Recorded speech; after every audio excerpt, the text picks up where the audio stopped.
Guys, क्या आपको पता है कि एलोन मस्क की कार कंपनी टेस्ला ने पूरी ही दुनिया के लोगों को, स्पेशली हैकर्स को यह चैलेंज दिया है कि वो आएं और टेस्ला कार के सिक्योरिटी सिस्टम को हैक करके बताएं।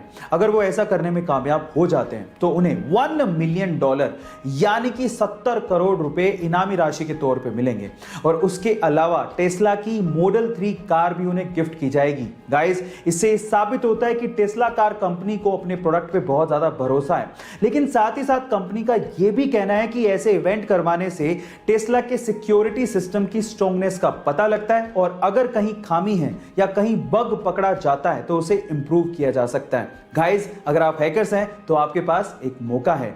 गाइस, जापानीज लोग टेक्नोलॉजी में तो आगे हैं ही, वो लोग नेचर का भी पूरा ख्याल रखते हैं क्योंकि वो ये बात जानते हैं कि नेचर है तो इंसान का अस्तित्व है, बिना नेचर के इंसान जिंदा नहीं रह सकता। अब इसके लिए वो लोग क्या करते हैं, एक सिंपल एग्जांपल से बताता हूं। देखिए, वहां पर एक न्यूज़पेपर चलता है जिसका नाम है ग्रीन न्यूज़पेपर। अब क्या खास बात है इसकी, आप लोग जान के हैरान रह जाएंगे। उस ग्रीन न्यूज़पेपर के अंदर छोटे छोटे से बीज डाले हुए होते हैं। जैसे आप न्यूज़पेपर को पढ़ के उसे मिट्टी में दबा देंगे तो उसमें से पौधे उगाएंगे। ओह माय गॉड, है ना अमेजिंग फैक्ट। गाइस, क्या आपको पता है कि इस दुनिया का सबसे हल्का सॉलिड मटेरियल कौन सा है? डोंट वरी, मैं आपको बताता हूं। वो है एरोजेल, जो कि 99.8% एयर से बना होता है। ये सुन के आप लोग हैरान रह गए ना। अब आप लोग इसको देख के सोच रहे होंगे कि शायद ये हीट के कांटेक्ट में आते ही मेल्ट हो जाएगा या जल जाएगा या हीट को ट्रांसफर करने लगेगा, तो यहां पर आप गलत हैं। एक्चुअली एरोजेल एक बहुत ही अच्छा हीट इंसुलेटर है। अभी बहुत अच्छा हीट इंसुलेटर है और साथ ही साथ ये हल्का होता है। इसी वजह से नासा इसे अपने स्पेस प्रोजेक्ट्स में मशीनरी को इंसुलेट करने के लिए इस्तेमाल भी करता है, लेकिन इसकी प्रोडक्शन कॉस्ट बहुत ज्यादा होती है। वो है 60 लाख रुपए पर केजी, जो कि सोने की कीमत से भी ज्यादा है। ये इंटरेस्टिंग फैक्ट जान के आपको कैसा लगा, चैट सेक्शन में लिखना मत भूलिएगा। अगर मैं आपसे सवाल पूछूं कि व्हाइट एंड ब्लैक ये दोनों क्या हैं, तो आप लोग क्या कहेंगे? ऑब्वियसली आप लोग जवाब देंगे कि ये दोनों कलर्स हैं, लेकिन साइंस स्पेशली फिजिक्स में इन्हें कलर माना ही नहीं जाता।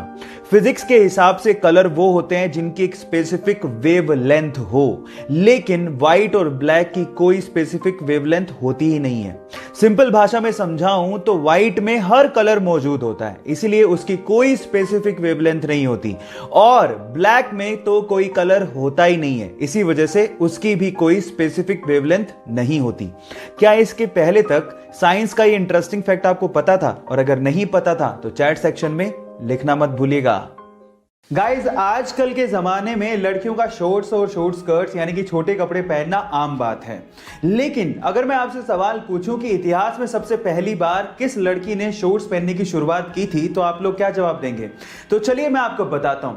सन 1937 में सबसे पहले सार्वजनिक तौर पे 2 लड़कियों ने शॉर्ट्स पहनने की शुरुआत की थी, और जब वो शॉर्ट्स पहन के सड़क पे निकली थी तो बहुत सारे पुरुषों को उन्होंने आकर्षित भी किया था, और इस चक्कर में उस दिन एक कार एक्सीडेंट भी हो गया था। गाइस, है ना अमेजिंग फैक्ट। एक स्ट्रगलिंग एक्टर जिसके पास ना काम था ना पैसा, मजबूरी में आकर उसे अपनी बीवी के गहने बेचने पड़े। मकान मालिक ने घर से बाहर निकाल दिया, इसलिए रातें उसे बस स्टॉप पर रहकर गुजारनी पड़ी। अपनी भूख मिटाने के लिए उसे $25 में अपना फेवरेट कुत्ता तक बेचना पड़ा। लेकिन एक दिन उसने मोहम्मद अली का मैच देखा, उससे इंस्पायर होकर 20 घंटे लगातार बैठ के उसने स्क्रिप्ट लिखी और स्क्रिप्ट को लेकर एक प्रोड्यूसर के पास गया। उस प्रोड्यूसर को स्क्रिप्ट इतनी पसंद आई कि वो उसके लिए $1,25,000 देने को तैयार था, लेकिन इस बंदे ने शर्त रख दी कि इस मूवी में लीड रोल वही करेगा, जो कि प्रोड्यूसर को नागवार था। उस प्रोड्यूसर ने उसे कहा कि मैं तुम्हें $2.5 लाख देने को तैयार हूं स्क्रिप्ट के लिए, लेकिन वो बंदा टस से मस नहीं हुआ।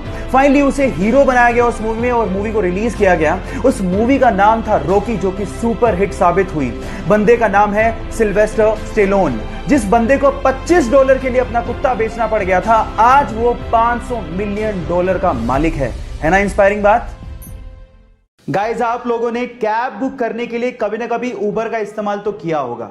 इंडिया में तो हम लोग उबर से सिर्फ कैब ही बुक कर सकते हैं, लेकिन अगर आप दुबई के रहने वाले हैं या फिर आप दुबई जा रहे हैं तो वहां से आप उबर के थ्रू हेलीकॉप्टर की राइड भी बुक कर सकते हैं। जी हाँ गाइज, ये बिल्कुल सच बात है। दुबई में आप हेलीकॉप्टर की राइड भी उबर से बुक कर सकते हैं, और वो भी सेम ही तरीका है जैसे आप कार बुक करते हैं। इसके लिए आपको ऐप में जाना है, हेलीकॉप्टर की राइड को बुक करना है, और उसके बाद जो भी आपकी लोकेशन होगी वहां पर सबसे पहले उबर की कैब आएगी, आपको पिक करेगी और हेलीपैड पर लेके जाएगी और वहां से आपका हेलीकॉप्टर राइड शुरू हो जाएगा। और इसके लिए लगभग आप लोगों को 500 से 600 दिराम यानी कि लगभग 10 से 12 हजार रुपया खर्च करना पड़ सकता है ना अमेजिंग फैक्ट गाइस। ऐसी अमेजिंग फैक्ट्स के लिए YouTube पे हमारे चैनल को सब्सक्राइब कर लीजिए।